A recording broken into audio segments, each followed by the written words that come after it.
Halo guys, jumpa lagi bareng Destian.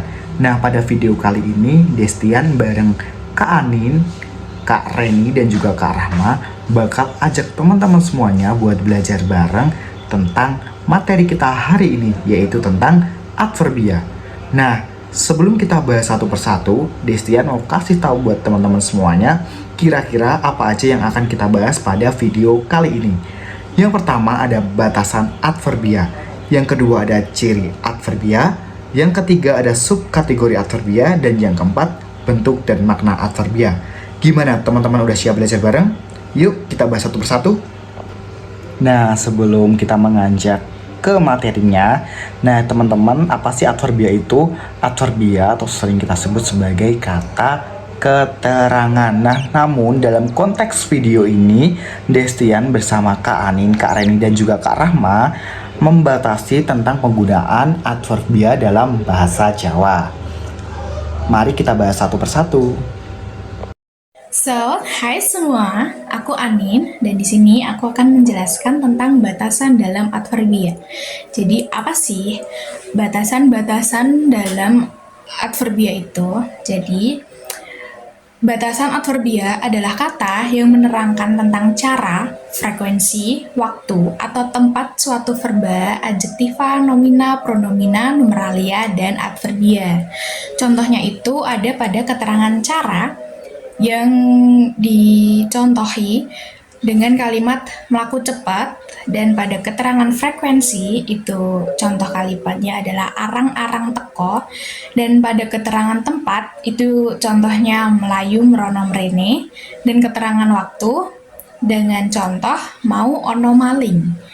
Dan yang terakhir ada keterangan tingkat kejadian dengan contoh kalimat kesel banget. Nah, yang selanjutnya itu ada ciri-ciri adverbia. Adverbia dapat diidentifikasikan melalui pertama, penanda sintaksis.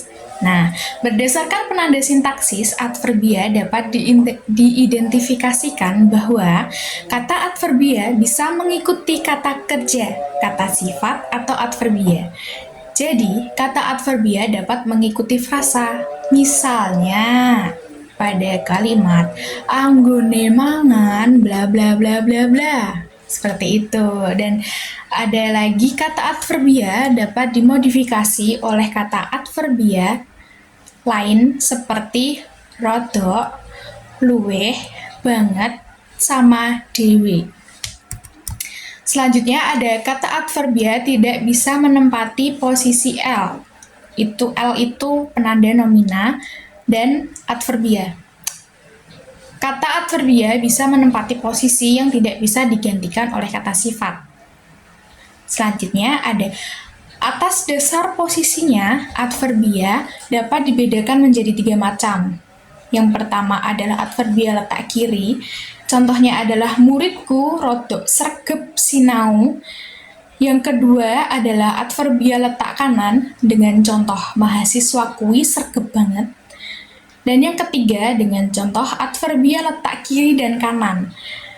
Dengan contoh kalimat apike kowe sregep sinau, kowe apike sregep sinau, lan kowe sinau apike. Dan yang kedua ada penanda semantis. Berdasarkan perilaku semantis, adverbia dapat dibedakan menjadi antara lain adalah adverbia keakanan atau menyatakan makna keakanan. Yang kedua adalah adverbia kebermulaan atau menyatakan makna melalui berlangsung. Yang ketiga ada adverbia keberlangsungan atau menyatakan makna sedang atau masih berlangsung. Yang keempat adalah adverbia keusaian atau menyatakan makna telah selesai. Yang kelima ada adverbia keberulangan atau menyatakan makna berhubungan tingkat keseringannya terjadi. Yang keenam ada adverbia keniscayaan atau menyatakan makna kepastian. Dan selanjutnya adalah adverbia kemungkinan atau menyatakan makna kemungkinan terjadi. Selanjutnya ada adverbia keharusan atau menyatakan mekan harus terjadinya peristiwa. Selanjutnya adalah adverbia keizinan atau menyatakan makna boleh terjadinya peristiwa. Ada adverbia kecaraan atau menyatakan makna bagaimana peristiwa berlangsung. Dan yang terakhir adalah adverbia kualitatif atau menyatakan bahwa berkaitannya tingkat, derajat, atau mutu. Dengan contoh atau jenis-jenisnya dari adverbia kualitatif adalah adverbia kualitatif atau menyatakan makna yang berkaitan dengan jumlah, dan ada adverbia limitatif atau menyatakan bahwa yang berkaitan dengan pembatasan. Seperti itu ya teman-teman. Dadah. Dan video di slide selanjutnya akan dibahas oleh rekan saya. Bye-bye. Nah, barusan aja udah dijelasin bareng Kak Anin tentang batasan adverbia dan juga ciri adverbia. Nah, selanjutnya di sini kita masuk ke materi bentuk dan makna adverbia. Nah, di sini ada dua pengklasifikasian. Yang pertama berdasarkan jumlah morfem dan juga yang kedua ada berdasarkan kajian morfologis. Yang pertama berdasarkan jumlah morfem dibagi menjadi dua, yaitu adverbia monomorfemis dan juga adverbia polimorfemis. Yang berdasarkan kajian morfologis ada adverbia murni dan juga adverbia non murni. Mari kita bahas satu persatu. Materi selanjutnya yaitu berdasarkan jumlah morfem. 1. Adverbia monomorfemis. Adverbia yang berupa sebuah morfem, baik morfem asal maupun morfem unik yang merupakan bentuk asli dari sebuah adverbia. Adverbia monomorfemis yang berupa morfem asal memberikan keterangan pada verba, adjektiva, nomina, atau adverbia yang lainnya. Contohnya yaitu adverbia verbal. 1. Arep nyapu. 2. Isih ijo. Yang B, adverbia adjektiva. Contohnya yaitu abang banget, sawahe luwih amba. Yang C, adverbia nomina. 1. Mangane mung roti. 2. Rambute ani tumotok. D. Adverbia adverbial. Contohnya arang banget, lagi arep mangkat. Yaitu berdasarkan kajian morfologis. Berdasarkan kajian morfologis, adverbia dibagi menjadi dua, yaitu adverbia murni dan adverbia non murni. Adverbia murni yaitu adverbia yang berasal dari kajian adverbia itu sendiri. Contohnya yaitu yang pertama, makna bersifat mempunyai bentuk L. Contohnya banget dan bareng. Yang kedua, makna dengan secara dan sehubungan mempunyai bentuk dwi purwa plus an. Contohnya yaitu cengengesan dan sesenggukan. Yang ketiga, tak terelakkan atau kebetulan mempunyai bentuk ke plus l plus an, atau contohnya kedisian. Yang keenam yaitu makna meniru tunggal mempunyai bentuk satu suku, contohnya makdor. Atau bentuk lain yaitu bentuk J, contohnya makjegagik. Dan yang terakhir yaitu makna jamak meniru mempunyai bentuk penasal plus semu. Contohnya yaitu pating pencolot atau bentuk lain dari bentuk B, contohnya pating begigas.